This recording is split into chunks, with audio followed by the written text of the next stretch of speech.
Salam, hər vaxtınız xeyir olsun. Bu dərsimizdə Y hərfini və EY hərf birləşməsini öyrənirik. Y hərfi ingilis dilində həm sait, həm də samit sayılır, amma əsas olaraq Y, yəni samit kimi təqdim edilir. Niyə həm sait, həm samit? Bəzi sözlərdə Y hərfini sait kimi oxuyacağıq, sait səs olaraq, bəzilərini isə samit səs olaraq oxuyacağıq. Misal üçün, baxaq, burada görürsünüz, yəni y olaraq oxunduğu halı, yəni səs işarəsi olaraq transkripsiyada y səsi verdiyini göstəririk. Bəzi hallarda sait kimi i səsi verəcək, bəzilərində isə ay kimi oxuyacağıq. İndi gəlin qaydalarla tanış olaq. Birinci halda Y hərfi sözün əvvəlində y kimi oxunur. Yəni y samiti olaraq oxunur. Yes, yet, yard, you, year və s. kimi sözlərdə. İlk qaydamız Y hərfi sözün əvvəlində y kimi oxunacaqdır. Məndən sonra təkrar edin. Yes, yet, yard, you, year. Növbəti qaydamız Y hərfi iki və daha çox hecalı sözlərin sonunda i olaraq oxunacaq. Yəni bu dəfə artıq sait i səsini verəcəkdir. Baxaq bu iki hecalı sözlərə. Sunny, happy, merry, candy, lily. Və diqqət edin, burada qoşa n, yəni söz nümunələrində qoşa n-i görürsünüz, qoşa p və qoşa r görürsünüz. İngilis dilində qoşa samitlər bir səs olaraq verir. Yəni bu sözü sunny kimi demirik. Sunny bir n olaraq deyəcəyik. Happy bir p olaraq səs, bir p səsi olaraq oxuyuruq. Merry eyni ilə bir r səsi olaraq oxuyuruq. Dilimizdə belə deyil. Misal üçün Azərbaycan dilində addım sözünü nümunə olaraq götürsək, orada 2 d var və ikisini də deyirik. Addım. Biz o sözü addım sözünü deyərkən belə demirik. Yəni adım demirik. Bir d olaraq səsləndirmirik. Amma ingilis dilində qoşa samitləri bir samit kimi səsləndiririk. Sunny, happy, merry. Əsas qaydamıza qaydaq. Y hərfi 2 və daha çox hecalı sözlərin sonunda i kimi oxundu. Məndən sonra uca səslə təkrar edin. Sunny, happy, merry, candy, lily. Növbəti qaydamıza baxaq. Y hərfi bir hecalı sözlərin sonunda ay olaraq oxunacaqdır. Misal üçün, my, m, Y hərfini isə ay olaraq oxuduq. My, buy, sky, cry, dry, fly, try. Bu sözlərdəki sondakı Y ay olaraq oxundu və bu sözlər hamısı bir hecalı sözlərdir. Lakin diqqətinizə bir məqamı çatdırmaq istəyirəm. Burada diqqətli olun. Aşağıda gördüyünüz sözlər hamısı bir hecalıdır. Lakin bu sözlərin sonundakı Y ay olaraq oxunmur. Niyə? İndi sizə səbəbini izah edəcəm. Baxaq sözlərə. May, bay, tray, say, day, lay. Bu sözlərin sonu e ilə bitdi. Xatırlayın, 8-ci dərsimizdə biz AY hərf birləşməsini öyrəndik və öyrəndik ki, AY hərf birləşməsi ingilis dilində A olaraq oxunur. Bu sözlərdəki Y hərfi artıq müstəqil olaraq ayrıca oxunmur. Hərf birləşməsinin daxilindədir və hərf birləşməsinə tabedir. Yəni, bir hecalı söz olsa da, bu sözlərin sonundakı Y hərfini ay olaraq oxumayacağıq. Çünki burada Y müstəqil deyil, AY hərf birləşməsinin daxilindədir və bu hərf birləşməsinə tabedir. Köhnə dərsimizdə, yəni 8-ci dərsdə bu haqda qaydamız oldu. AY hərf birləşməsini gördükdə onu A olaraq oxuyuruq. Artıq, yəni bu birinci sütunda, birinci sırada gördüyünüz sözlərdəki kimi ay olaraq oxumayacağıq. My, buy, sky, cry, dry, fly, try. Aşağıda isə may, bay, tray, say, day, lay.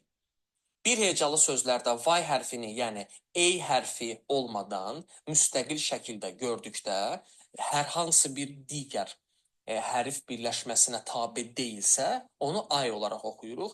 Əgər tabedirsə, o zaman hərf birləşməsinin öz səsi kimi oxuyacağıq. Yəni ay hərf birləşməsi ey olaraq oxundu. May, bay, tray, say, day, lay. Sehirli i qaydasına baxaq. Biz sehirli i qaydasını keçərkən, yəni digər saytlərlə öyrəndik. Yəni A, I, E, O və U saytları ilə öyrənmişdik. Orada y hərfi ilə, yəni sehirli i qaydasını keçmədik. Bunun əslində bir səbəbi var. Sehirli i qaydasını xatırlasaq, orada əsas məsələ nə idi? Əgər sonda i hərfi, yəni sehirli i varsa, i özü oxunmurdu və ondan əvvəlki hecadakı sayt əlifbadakı adı kimi oxunurdu. Y hərfinin sehirli i qaydasında kiçik bir dəyişiklik var. Nə anlamda? Baxaq. Sonda i hərfini görürük və bu sehirli i oxunmur. Ondan əvvəlki hecadakı y hərfi ay kimi oxunacaq. Əlifbadakı adı kimi oxunmayacaq. Baxın, y hərfinin sehirli i qaydası ilə fərqi budur. Digər A, I, U, O, yəni i, digər saytlar əlifbadakı adı kimi oxunurdu.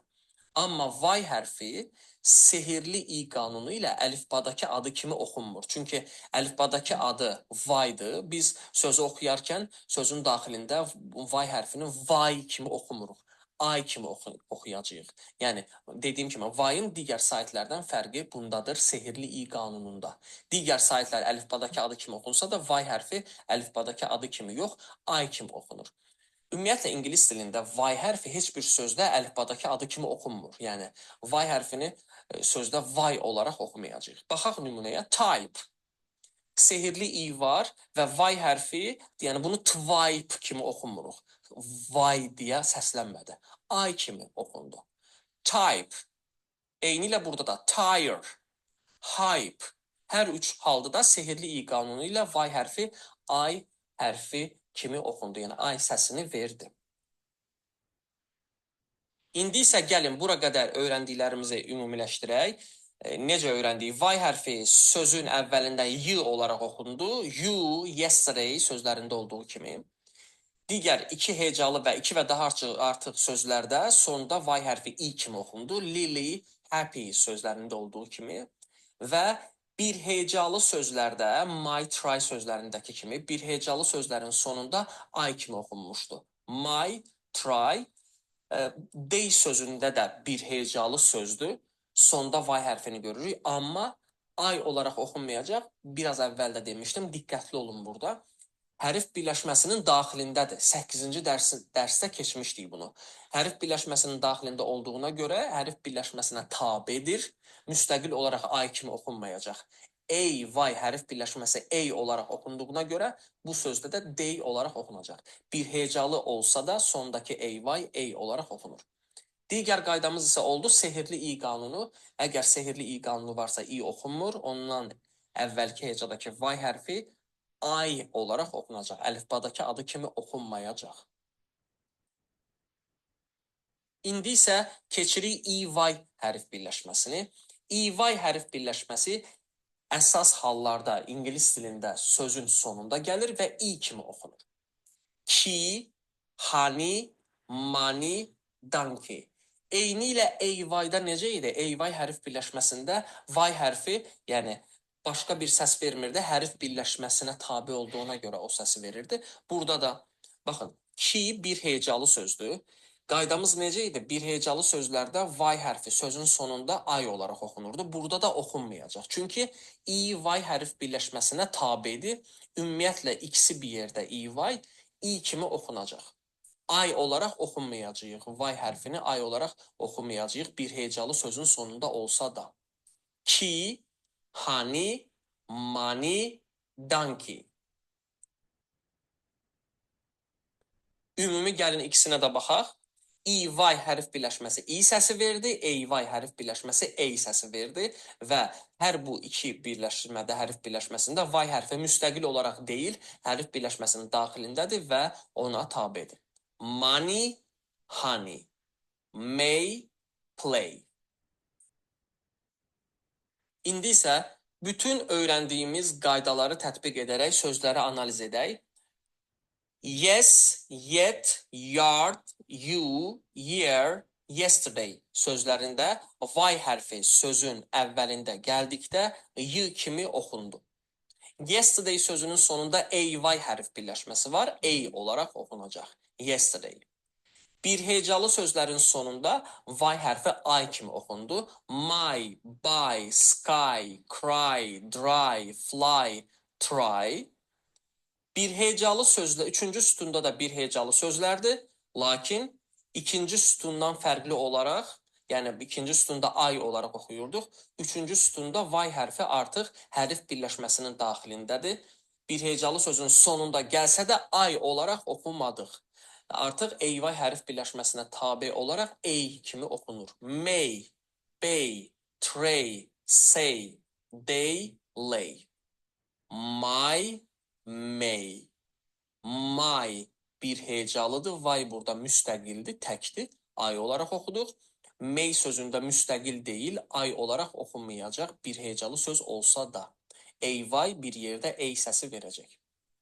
Digər sütuna baxırıq. 2 və daha artıq hecalı sözlərdə sondakı y i olaraq oxunur. Sunny, happy, merry, candy, lily. Sondakı y i olaraq oxundu. Burada sondakı y ay olaraq oxundu. Fərqi ondadır ki, burada bir hecalı sözdür. Burada i olaraq oxundu. Ona görə ki, 2 hecalı sözlərdir. 2 və daha artıq hecalı, 2 və daha çox hecalı sözlərdə sondakı y i olaraq oxunacaqdır. Sonuncu sütunumuzda hərf birləşməsi var. İy hərf birləşməsində isə, yəni iy hərf birləşməsi bir yerdə i səsi verəcək. Ki, honey, money, donkey.